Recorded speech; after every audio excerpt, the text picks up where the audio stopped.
Good afternoon, everyone. Thank you so much for joining us today. My name is Shane Spalding, and I am a senior fellow at the Urban Institute. We're so excited to have all the participants join in today. We have over 200 people calling in for this webinar. We wanted to first start by saying thank you to the Annie Casey Foundation and to our program officers, Allison Gerber and Laura Berger, for the support of this effort. We know the past year has presented numerous challenges for young people, for the organizations and staff that support them, and for the nation as a whole. One of the key challenges for youth-serving organizations, of course, has been having to move services online.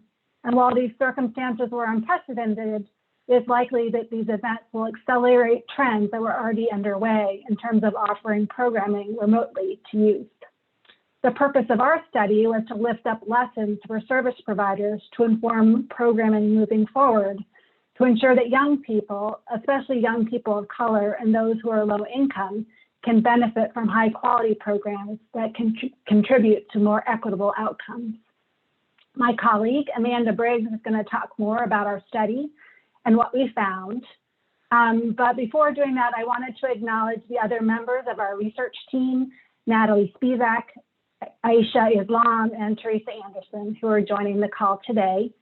Later, we will hear from 3 staff that are from youth-serving organizations who we interviewed for this project. And we'll also have some time for some audience Q&A at the end. Before we hear from Amanda and engage our panel, I want to do some brief housekeeping. Next slide. So I wanted to let everyone know the event is being recorded, and the recording will be posted online after the event. All participants are muted, but you can send questions or comments in the chat box at any time. We'll have a time for a few questions at the end for our panelists. We have the closed captions turned on to make this more accessible. If you'd like to adjust your settings, click on the live transcription button at the bottom of your screen. And then finally, feel free to tweet about this event using the hashtag @live@urban. Now I'm going to turn it over to Amanda.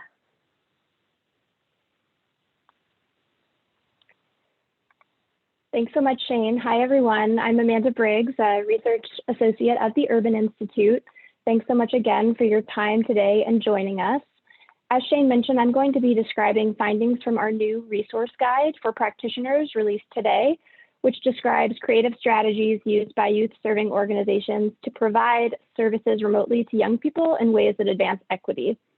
I'll be lifting up the key principles and promising practices described in the guide, but please be sure to check out the publication, which includes some specific examples from youth-serving organizations that we interviewed. Of course, we'll also hear more specific examples and perspectives from a few of those organizations themselves from our panelists after the presentation. So my colleague Teresa has dropped the link to where you can find the report that went live today into the chat for your reference. Before we dig into the findings, we have one poll question for the audience just to get a better sense of who's in the virtual room. Next slide, please. So the question that we have for you here is to please respond to the poll indicating which of the following groups best describes your industry. I'm going to give everyone about 30 seconds to respond, and this will help us identify questions at the end of the webinar in the Q&A section that are most relevant to this audience.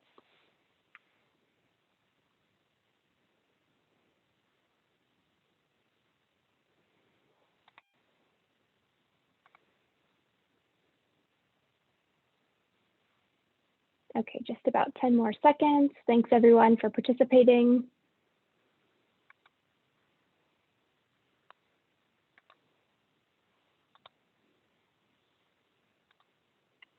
Great, and let's see those results.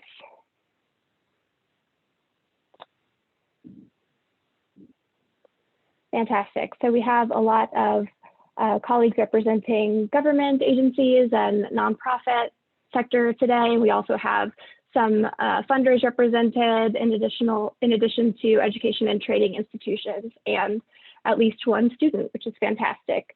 So thanks again for joining us. And with that, we'll move on to the meat of the presentation. Next slide, please.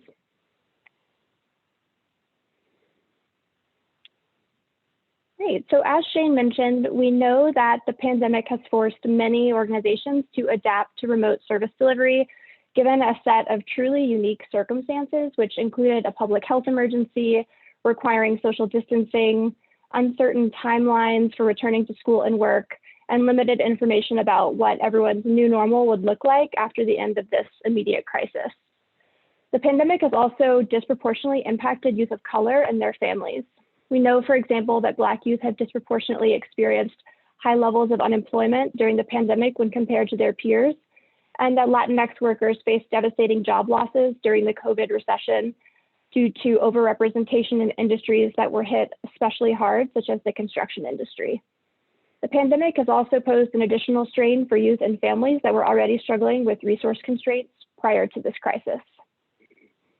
In order to capture how youth-serving organizations have dealt with these challenges and to elevate promising practices and tips for providing education and training, employment, and mental health services remotely to young people, we conducted a literature review and spoke with staff members at 21 community-based nonprofits, public agencies, and workforce system partners, and education and training institutions about the lessons that they have learned from delivering services to youth remotely. We selected these organizations that we spoke with after conducting a survey to make sure we had a range of programs that serve youth ages 16 to 24. And we focused on that age group because it's in a really important period of transition, as you all know, between youth and young adulthood for gaining additional skills that can impact economic mobility. And we expect that while those lessons are particularly salient for that age group, they're also relevant for other age groups as well. One last note on context is that we're going to use the term remote and virtual throughout this presentation to cover the range of learning experiences from fully online to hybrid, which is a blended approach that engages youth partially in person and partially in online activities. So you'll be hearing me use the term remote and virtual interchangeably throughout. Next slide, please.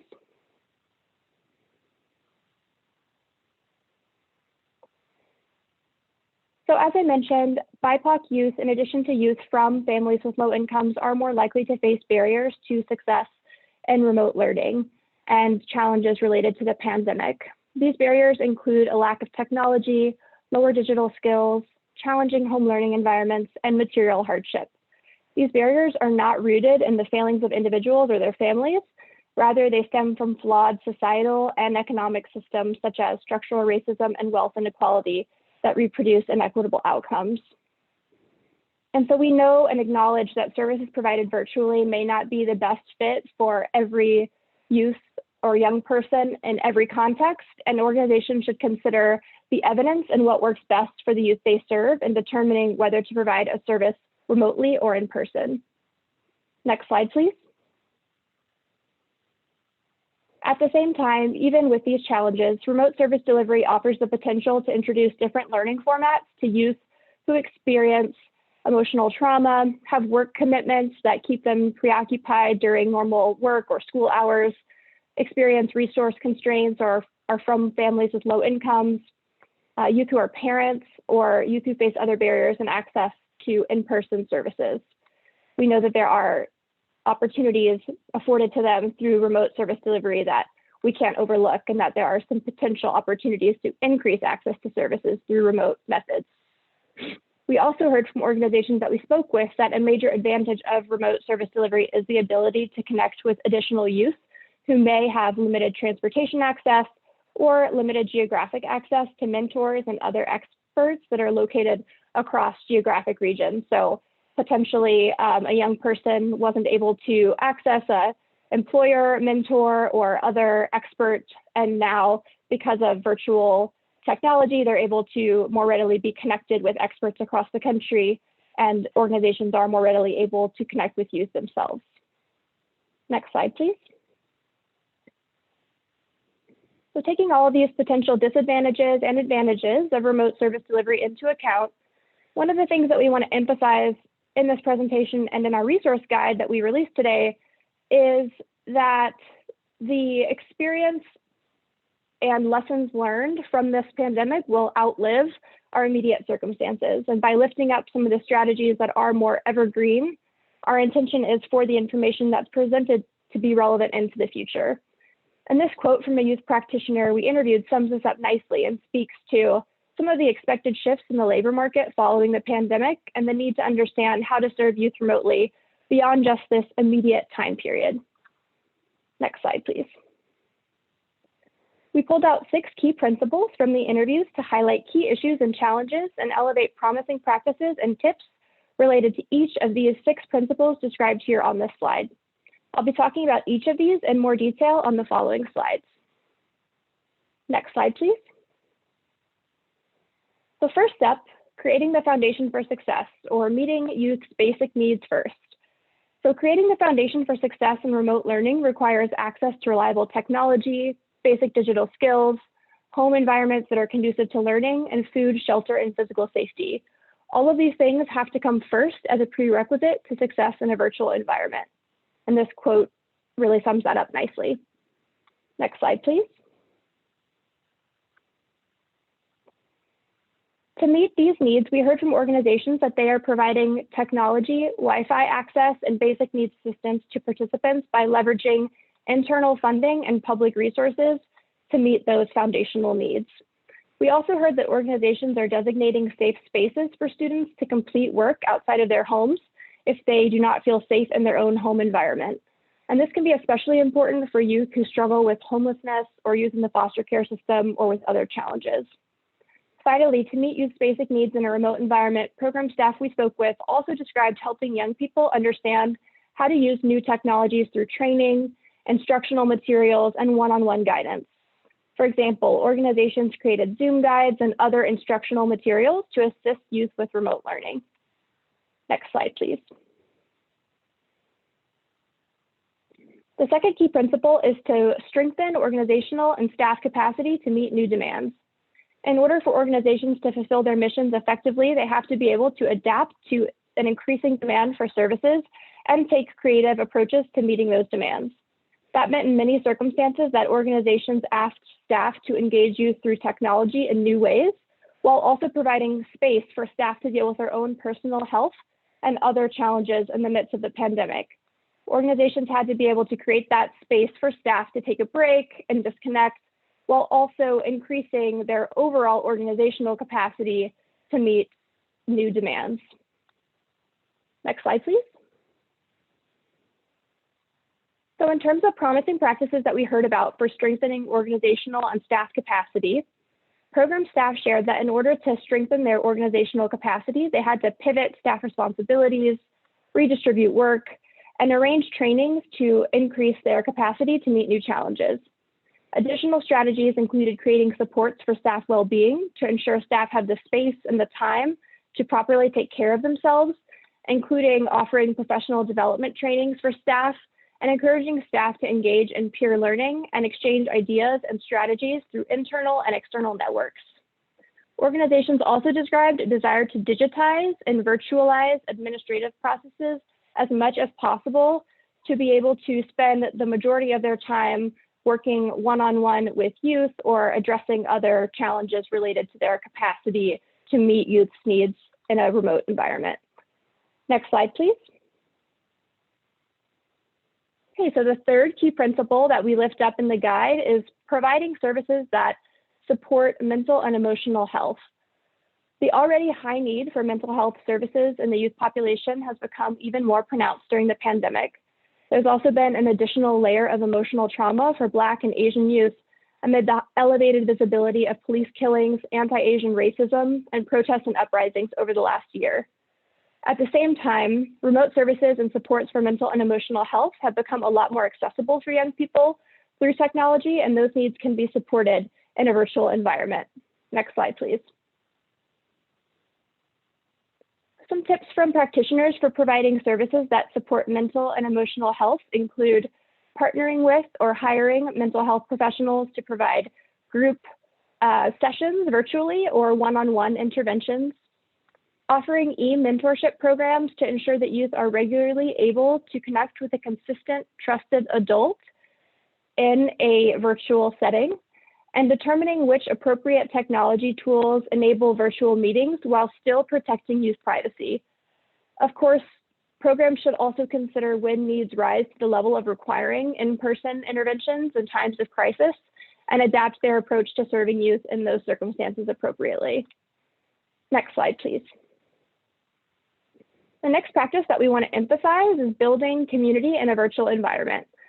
We heard from staff that this has posed some challenges in the remote context, and forming genuine connections through video conferencing platforms is difficult. Some in-person activities are simply impossible to replicate in a remote setting, such as cooking and eating meals together. And so virtually, what steps can be taken to establish relationships with youth who might be new to a program was something that was brought up by multiple staff members that we spoke with as a challenge that they had to meet in this new setting. Next slide, please. Promising practices we heard about from program staff for building community include developing thoughtful onboarding for new youth that ensures a positive initial experience with a program that is new for a young person. Another promising practice we heard about was engaging in intentional and active communication through individual phone conversations and check-ins between staff and participants. Third, organizing team building activities that break up larger cohorts into subgroups. So some youth just work better with smaller groups and get to know one another more easily and feel more connected to their peers in smaller groups. And so breaking up those large cohort activities into smaller subgroups was an advantage that some program staff raised. And finally, making the virtual space fun through creative games, celebrations, and events. We know that there was a lot of Zoom fatigue that was experienced by all of us during this pandemic, and we will talk about that more in just a bit in terms of how to make instruction more engaging as well. Next slide, please.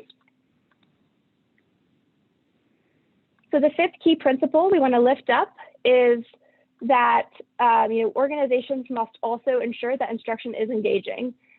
We know, as I just mentioned, that exhaustion, difficulty concentrating, and just the rigidity of, and structure of online learning may hinder some young people's abilities to learn effectively. And we've heard from organizations that we spoke with that work with youth, that it really is no different from them in terms of Zoom fatigue either. It can be really challenging to continue to stay engaged in a virtual context.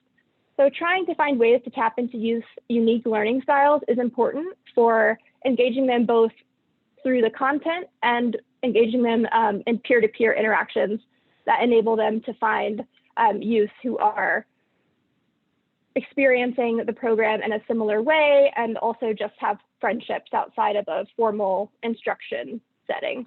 Next slide, please. In terms of some promising practices, we heard from program staff that they need to make sure that there are opportunities to engage in shortened, staggered, and smaller classes. So ensuring online curricula is interactive and intentionally designed is another practice that we heard about as well. Considering the instructional formats that best fit the population served, whether that's online, fully online, hybrid, where, as I mentioned, you might be partially online or partially in person, or having some physical ability to manipulate materials in person. Considering the instruction format that works best for that young person is critically important for making sure that the instruction is engaging to them. Additionally, embedding flexibility and balance into programming is important as well. And it's paramount to ensure that youth are involved in decision-making processes so that tools, services, and supports reflect young people's needs and interests. Of course, the engagement of young people is not just about the instruction, but the program as a whole. And so this whole concept around finding ways to engage youth isn't unique just to instruction, although it is critically important to instruction. It's really a core component of building community throughout the entire program. Next slide, please. And finally, the last principle is adapting experiential and work-based learning to the virtual environment. Hands-on and work-based learning can be really difficult to simulate in the remote environment, particularly in industries youth are frequently employed in, including hospitality, tourism, and retail. Given that the goal of many programs is readiness for further education in the workforce, and in light of these challenges, we asked organizations how they worked to provide youth virtual options, given the diminished employment prospects during the pandemic. Next slide, please. So some promising practices for adapting experiential and work-based learning to the virtual environment that were raised included finding ways to pay youth for participating in remote career readiness training, especially in the absence of virtual work-based learning opportunities. So what this looked like for some organizations, they described incentive payment structures where youth would complete certain modules of career readiness training and then get reimbursed for their participation in that activity, rather than participating in a virtual internship or on-the-job training if that wasn't possible during the pandemic. And so exploring those alternative methods of payment for career readiness training was something that was lifted up by organizations as a promising practice. Furthermore, connecting youth with work experiences aligned with in-demand occupations that can be done remotely. So in the absence of hospitality jobs or other culinary positions, for example, trying to align youth with work experiences that were still interesting to them, but perhaps were more in the digital media or IT sector space that allowed them to still have work experiences that could be done remotely. Offering support for employers was also a critical piece of this puzzle that was raised in terms of making the transition to virtual work experiences work. So a lot of organizations that we spoke with talked about developing trainings for employers, for working with youth remotely, working with them to set up norms for how youth should interact with employers in a virtual setting, and just sharing with organizations, with employers, what they could expect from youth who might also be learning the technology at the same time that they're being asked to participate in this work experience. So just a lot of communication and training for support was also thought to be really important. And then creating additional opportunities for career exposure through virtual technology, such as online job fairs, information panels, and other ways to connect youth with employers who might be hiring was found to be a promising practice for meeting this need. Next slide, please. So all of the experiences, promising practices, and tips that were surfaced from this project offer lessons for other youth-serving organizations, funders, and policymakers to realize their goals of improved outcomes for youth. We've organized those lessons into implications for both youth-serving organizations and for policymakers and funders. And I won't spend too long on this because I know we're all eager to get to our panelists and that they'll also be bringing out some of these implications in their comments as well through the questions that Shane will be moderating with them. But we found that youth-serving organizations should find ways to pay youth for their participation in remote career readiness training, especially in the absence of virtual work-based learning opportunities, which I just mentioned. In addition, youth-serving organizations should connect youth with work experiences aligned with in-demand occupations that can be done remotely. They should also offer support for employers in making the transition to virtual work experiences, and they should create additional opportunities for career exposure through virtual technology. In terms of investments from public, private, and the philanthropic sector, so funders and public and private organizations can also help support digital skills training and technology for youth-serving organizations and schools, workforce training and other programming outside of the public education system, staff development and training in online modalities and service delivery, accessible and affordable broadband, internet, and computer access, and an improved user experience for accessing public services through digital tools. And so by that, we mean we know that there are some challenges in signing up for benefits virtually for some youth. And so thinking about how leveraged funds can help support a better user experience for both the organizations who are providing those services and for the youth themselves in accessing public benefits and services through digital tools. All of those areas are places where we think investments from the public, private, and philanthropic sector could be particularly helpful. And so with that, I'm going to turn it over to Shane now to introduce our panelists, and then I will jump back on the last 10 minutes to help elevate some of the questions from the audience. Back to you, Shane. Great. Thank you so much, Amanda. So we're really excited to have 3 panelists here today through the people we interviewed for this report to reflect on some of the things we found and are documented in the report that was released today. We're pleased to be joined by Kevin Hickey, who's the Director of High School and Bridge Programs for Jewish Vocational Service, Sandy Castro, the President and Co-founder of IC Stars, and Jessica Mott, who's the Grads to Careers Counselor as part of Baltimore's Promise. I am going to start out by asking our panelists and I think they're all going to go on video now so you can see them. I'll give them a second to join and to, perfect. I'm going to ask our panelists to just briefly introduce their organization so you have some context for their comments and remarks. So I'll just go ahead and start with Kevin and then Sandy and then Jessica. If you want to introduce yourself briefly, so tell us a little bit about your organization, who you serve, and the primary services you provide to youth. Thank you. Good afternoon. Thanks for the invitation to join the conversation. Kevin Hickey, Director of High School and Bridge Programs, JVS in Bay Area, San Francisco Bay Area. Been around about 40 years, helping people build skills and acquire jobs to achieve self-sufficiency. We serve young people ages 14 to 24 and adults in various programs, about 3,000 job seekers and young people each year. The amazing young people we serve include what you might expect in an urban setting, including youth that are on track or off track for graduation, people with disabilities, youth in foster care, and other system-involved youth. We have a few different strategies. Our first strategy I would call place-based, where we're embedded in the school day, working on college and career readiness activities with young people. We have a population-based strategy focusing on youth with disabilities. And then we have a sector-informed and industry sector approach, for example, focusing on the skilled trades and the opportunities that they may provide for young people. Great. Thank you so much. Thank you. And Sandy?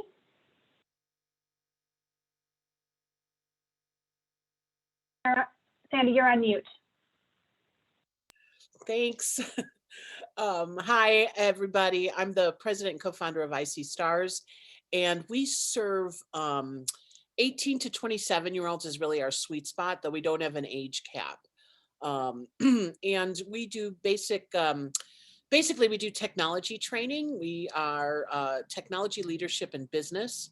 So we sort of look at systems thinking as a way to teach people how to be programmers and do job placement, but then also as a blueprint for developing community leaders. Great, thank you so much. And Jessica. Hello, everyone. My name is Jessica Mott, and I'm from Baltimore, Maryland. I am a clinical social worker by training. I serve in the role of counselor for the Grads to Careers initiative, and my employer is Baltimore's Promise. So Baltimore's Promise is a collective impact organization in Baltimore. The Grads to Careers initiative grew out of a concern of young people graduating from Baltimore City public high schools and becoming disconnected after high school. The Grads to Careers initiative is facilitated through Baltimore's Promise, through the Mayor's Office of Employment Development, and through Baltimore City Public Schools. So the goal is to connect recent graduates of any city high school or any recent GED recipient between the ages of 18 to 21 to free career training in Baltimore City in a variety of growth industries. The goal, of course, is to lead to career track jobs in these growth industries that would pay family supporting wages. Part of the initiative is to provide mental health and wellness support. And so that's the perspective that I will be speaking from. Great. So we're so happy to have you all here today. I wondered if we could start and if you all could reflect on what hearing Amanda's presentation and the promising strategies she lifted up, which were most important for your success over the past year in effectively serving young people remotely?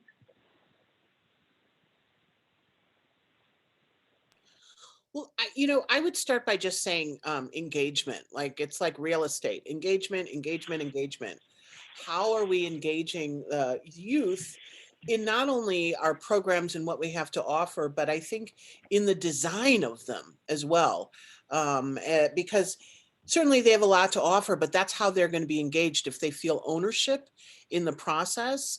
And if they feel like they're both teaching and learning at the same time, then we get a home run. I would kind of start the conversation there, and how we engage folks during these, kind of difficult times, and how we acknowledge where they're coming from, right? So connectivity is an issue, and like suddenly we are inside people's homes, and that we're expecting them to behave like we behave, and all of the factors that at one time people were coming to our organizations, and we were like a day program, or we were a program that took them out of their homes for a while, gave them a skill or a family or connection, and then they were able to kind of go back and apply some of those things that they learned. This is a very different experience where we're coming into folks' homes. And so figuring out all of those things, I think our learners are like the best subject matter experts there are. That's great. So I wonder if Jessica or Kevin, you want to build on that in terms of the topic of engagement, of sort of how you all went about engaging young people, or other sort of key principles that resonated for you in this panel discussion? Yeah, I could offer a couple. One was the creating foundations for success and helping youth and their families meet basic and emergency needs. It's difficult for young people or their families to focus on engagement if they're hungry, if they're jobless, hungry, or have back rent. So we found that was really critical. We were fortunate to be able to raise some pretty substantial private foundation dollars and flexibility with some local government funding, and able to do that. By way of example, in February alone, just for young people we were serving, we distributed $40,000 in emergency basic needs for families. So we feel really good about that. And the other one related to creating foundation for success and engagement is accessibility. I was really glad to see that the closed captioning was turned on for this presentation. We've taken a look at what it means for our slide decks and our instructional practices to ensure engagement with young people with a range of abilities, and noting the principles of universal design for learning applying as well. So thinking about how we do our work as by way of virtually was an important part of the engagement for us. Thank you. And I would echo everything that both Sandy and Kevin have laid out. This was brand new to all of us. So, well, there's probably a few people who did this kind of work prior, but doing it as the primary way of delivering services was new to so many of those of us delivering services, that really recognizing needing to build community, needing to see this new way of doing things as a set of skills that young people were building, perhaps at the same time that we were. I loved how Sandy talked about really leaning on the expertise of young people. However, each organization defines young people. So in mine, it's 18 to 21, 22. And having them teach us and provide feedback consistently throughout this process of what's helpful. Is it okay to keep reaching out and texting you on a weekly basis? Do you prefer facilitated groups with your class? Would you rather just have a drop-in type session? Really asking people to teach us what engages them has been, a guide, and has grown into something where we can more formally now, through Baltimore's Promise, have consultants who are consumers as well, who, we pay in a consultant role to speak from their expertise as part of the population that Grads to Careers aims to serve. So that's definitely a point I would lift up. And just building also onto the idea of having community, but also meeting each person where they are, and not assuming, of course, that everyone has the same needs. So really, I think a key to being successful at the beginning, keeping some young people engaged and communicating, was just consistently reaching out and letting them know that nothing was too small, nothing was too big. And it may not mean that, myself or whoever else was reaching out had the immediate answer, but that it was okay to ask. And that way we reinforced that message and could begin to get a sense of what young people were needing. That's great. I want to ask a follow-up question. So we heard a lot about this need to almost over-communicate, like you should really be intentional about communications from a lot of the organizations we interviewed. I'm curious about this comments on building a sense of community. I know we all think of like one way you do that is you break bread together, right? But during the pandemic, that wasn't possible. And so I'm just curious about, what are some strategies that your organizations use to build a sense of community with the young people that you serve? Mm-hmm. So I have two little things to share. One is that we're cohort based, and IC Stars is 4 months intensive, 12 hours a day, kind of boot camp. And so inherent in the program is that sense of community, like everybody's going through this experience together, and kind of, we go from there. So what does it look like now in this new reality? Well, one of the roles that everybody in our cohort takes on a role, like whether you water the plants or you're the DJ who creates the soundtrack for everything. And one of the roles is the pizza pal. And their role is to convince our CF that they should buy pizza for everybody. And they have to understand what his self-interest is and how to negotiate and really how to make the business case for something. And so we were like, how in the world do we do that here? Like, because and there's celebration, like, yeah, you got it. You did the pizza. We all have pizza. There's a song that they sing for the pizza pal. Like, it's really rich. And so we went back to our values, like, why do we do this in the first place? It's about negotiation, but it's also about reciprocity, like being able to share your gift to negotiate, to create opportunities for others. And that's really how we define leadership. So we shifted it to the pizza pal being someone who could nominate someone for a pizza, and then the CF would send a pizza to their home. So not only do they get to enjoy it, whoever's in their home, their family, their smushy or whatever is like, this is great. Where did this pizza come from? And they'd be like, I see stars, right? Like, and so then the person would come back to the group and be like, oh my gosh, that was so cool. And it created that goodwill. And now we could celebrate, everybody's celebrating. I'm so glad you got that pizza today. And it went back to our values of making opportunities for others. And then the second thing I'll share is we did a talent show.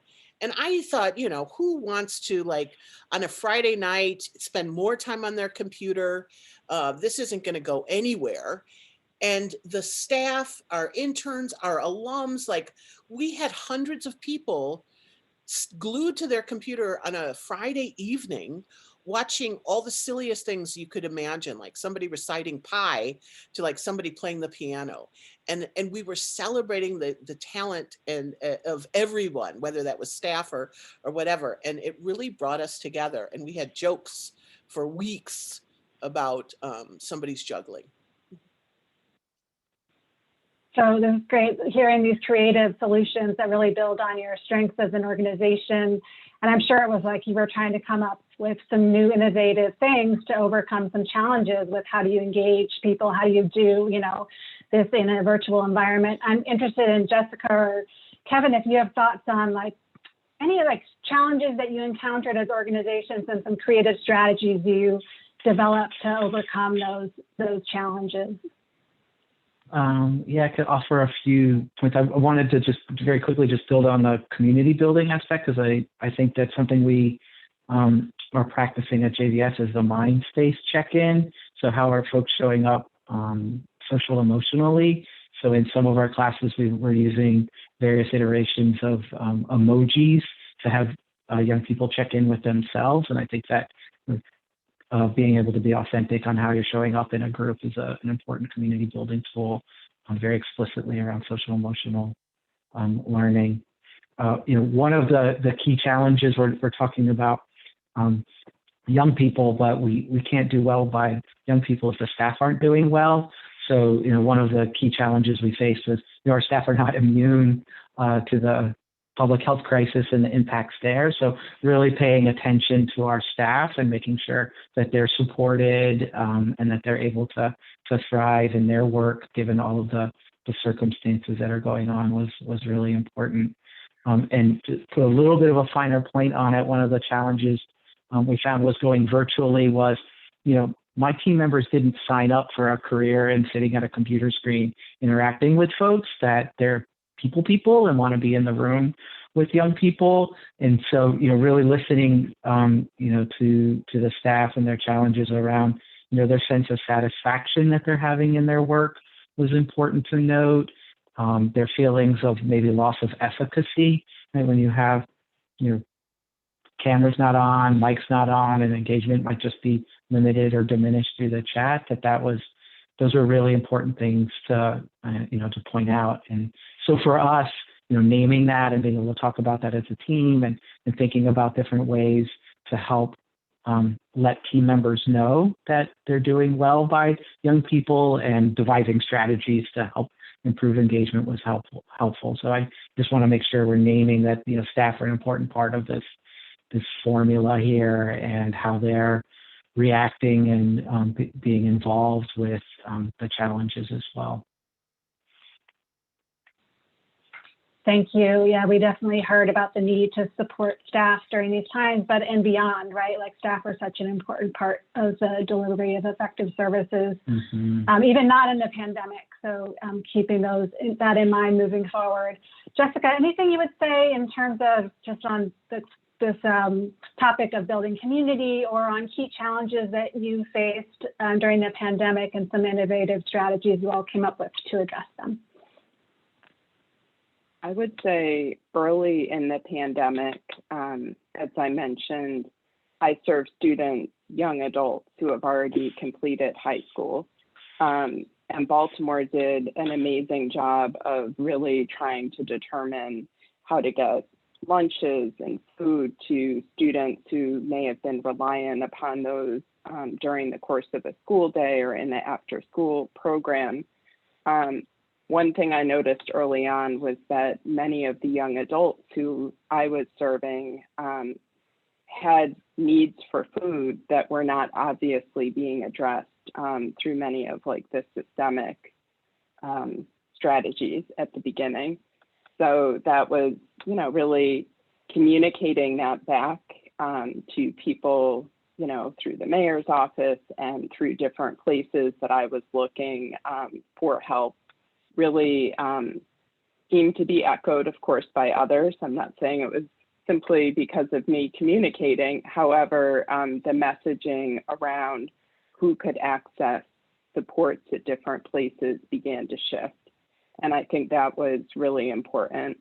I do believe dropping items off at people's homes, contactless delivery for many young adults who were faced with having to work frontline jobs to support themselves, their family members, children, didn't have the option of working from home. So as we all recall, at the beginning, things like masks even were hard to come by. So as mask mandates, came into place, and you have young people riding public transportation and, have to have a mask, but asking, where do I get a mask? Or I'm a young Black man, I don't feel comfortable wearing a bandana. I know they said I should, but somebody's going to stop me for that. So trying to really figure out how to get basic supplies to the young adults that we were working with.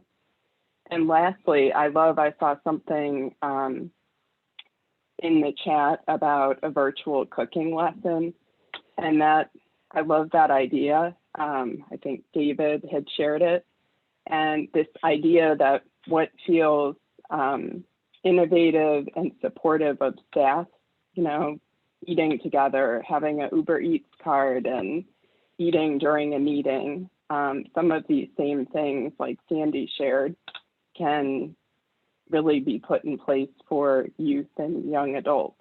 So you can still break bread, not as easy, but there are potentially ways to shift funds that may have been being used for snacks or items to bring people together. One of the things we heard from a lot of people we interviewed was just about the need to support the mental health of young people. And I'm wondering, Jessica, if I could just have you respond again, given your role as a counselor, just some of the strategies you put in place to support the mental health needs of young people. Definitely. So my biggest, the philosophy I work from is very holistic. So I don't see mental health as just being a diagnosis or a problem.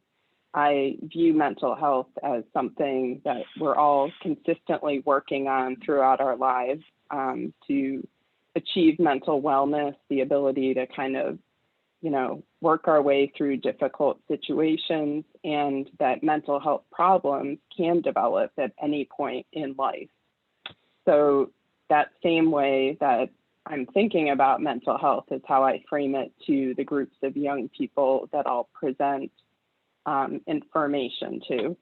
So one of the biggest takeaways is in the Grads to Careers initiative, I'm working with a number of partners who are providing the employment training programs.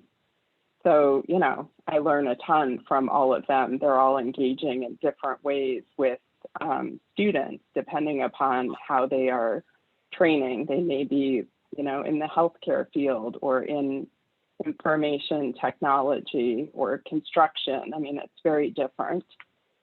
So I'm learning, based on how all of them are doing it. However, in the pandemic, I think the biggest takeaway for mental health is that we don't want to assume as staff people that we can identify those who need mental health assistance. Young people, when given the opportunity to self-identify as wanting follow-up individually, many who would not be identified otherwise will ask for someone to reach out and follow up with them. So I think that's the biggest takeaway that I would ask people to really consider, that you don't want to inadvertently become a gatekeeper and determine who needs mental health assistance versus who's doing okay. Thank you so much. Now, we have about 10 minutes left for our discussion. I want to make sure that people that have been posting questions in the chat have time to ask them. So I think I'm going to turn it to Amanda, who's been reviewing the chat, and pose them the final questions for our panelists.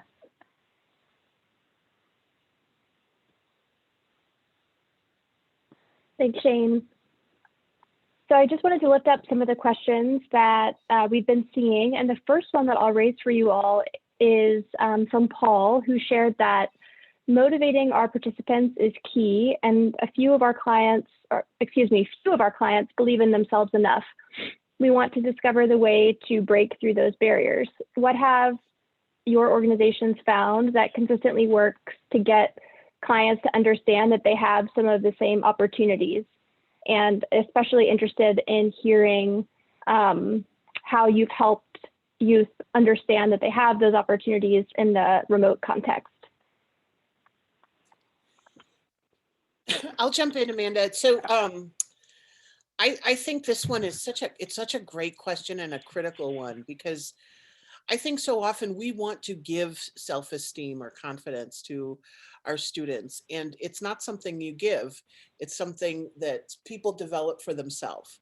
So the best thing that we can do is put them in a context for them to succeed, task-based, project-based, whatever that is. Like, here's a challenge we're going to put in front of you. It's juicy and fabulous and hard. Off you go. You know, you guys will figure it out. And then on the back end, using our program alums to come in and talk about what it is that they're doing. So one of the benefits from this crazy time was that every Friday afternoon, we sort of wind up the day with what we call an old school all skate. And that means that, you know, everybody comes to the table in our Chicago office, our Milwaukee office, Columbus, and we just have some real talk. And kind of debrief the week and stuff like that. And we invite our alums to come and talk too. And so we treat them like special guest stars, like, you know, on Batman. And then they like sort of come in and talk about what they're doing and where they are and the challenges that they have.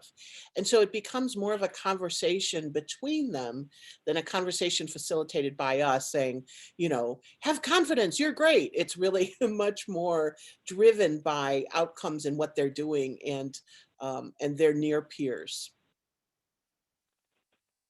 I would add to that, Sandy, thank you for that I would echo those. And I would just attach them to, I think what many folks, if not all the folks on the call would know, is that how we do our work, or rather the principles by which we do our work, remain consistent. It's how we're doing our work that we need to think about. So thinking about developmentally appropriate activities, caring adults, discrete opportunities to build skills and success. All of those applied before, our public health crisis. They apply now and they will continue to apply. So I would just, offer or recommend to folks really thinking about what their youth development principles are and how they manifest virtually as a set of guideposts.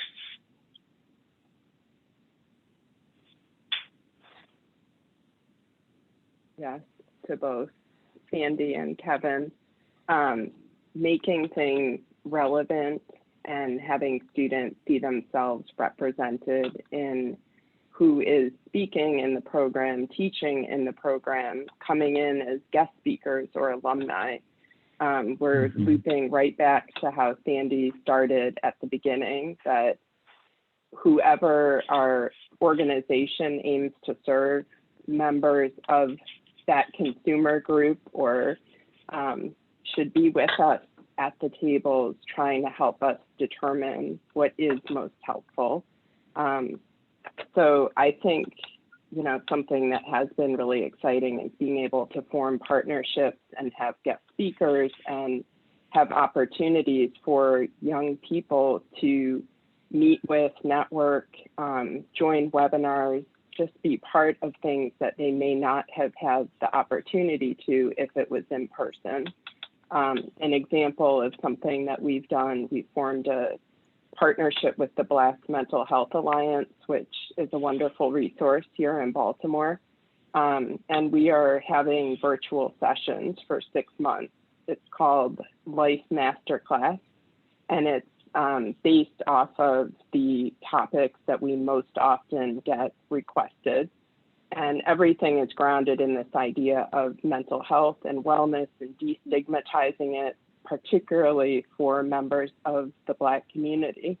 And in addition to it, because of a donation we received, we're able to provide a stipend at the end. So it's a 50-hour-and-a-half session.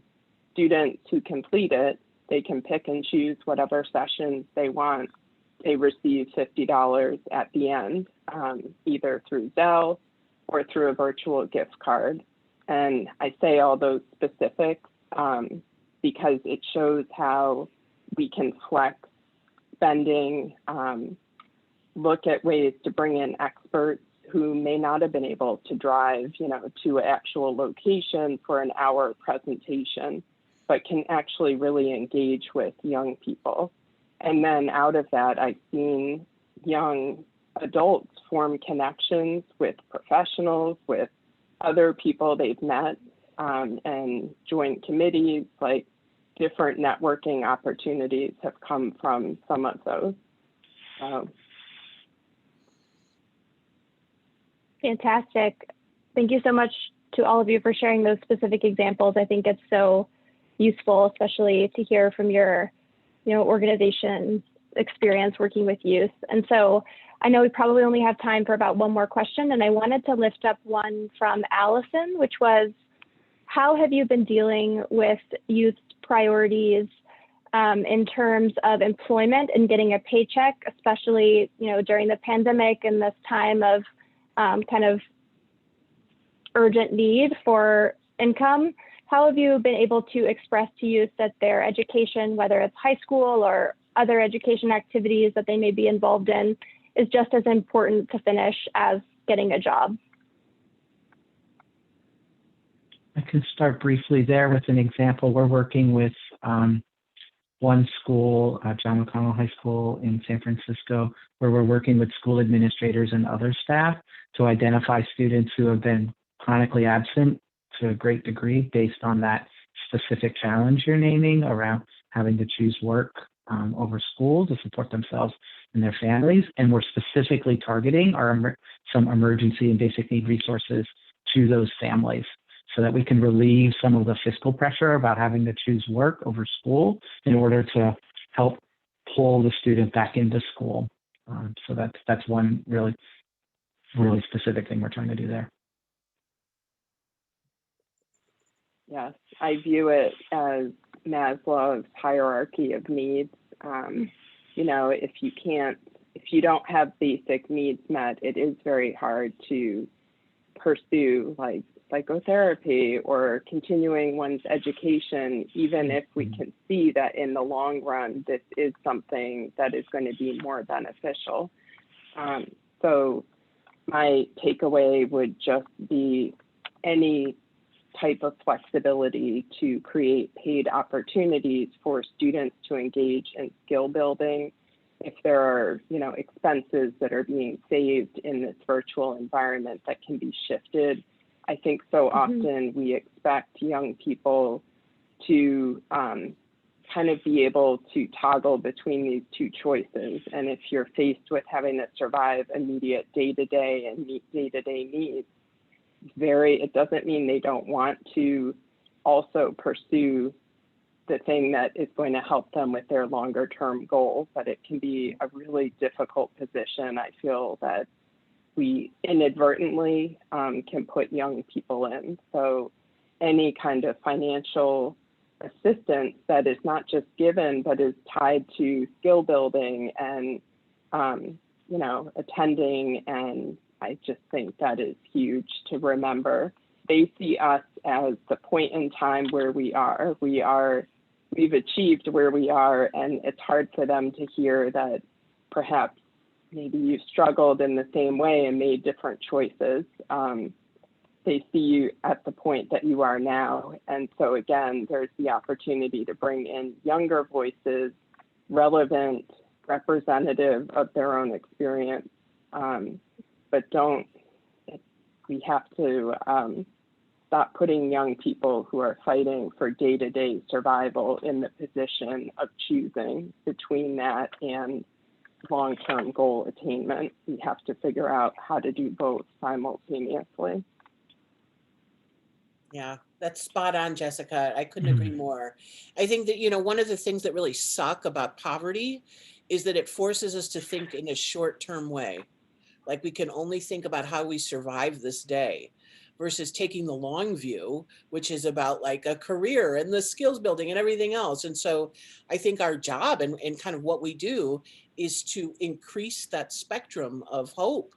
And so it increase our longitudinal thinking. And I think that's what we do with our programs, and really good programming will do that. But I couldn't agree more with Jessica's is that we've got to be able to offer some incentive that's based on learning and skill building and doing, and making it relevant, like not just here's some money, but really like, this is something that we're valuing, and this is something that's going to take us from here to there. There's compensation attached, or at least a stipend. Absolutely. And I know we're at the end of our time, unfortunately, because there are so many great questions and comments in the chat. But I really hope that everyone found this useful. And I know that we are inspired by all of the amazing work that your organizations are doing and all of our panelists, and just really appreciate you taking the time to share those reflections with us. If we go to the next slide. So we did just want to say thank you so much to everyone for taking the time to join the event. And thanks again to our panelists. Please feel free to contact us with any questions, and our contact information should be appearing on the slide shortly, but if not, Teresa can drop it into the chat as well. And again, thank you for your time, and hope everyone has a great rest of their day. Thanks so much. Be well. Thank you.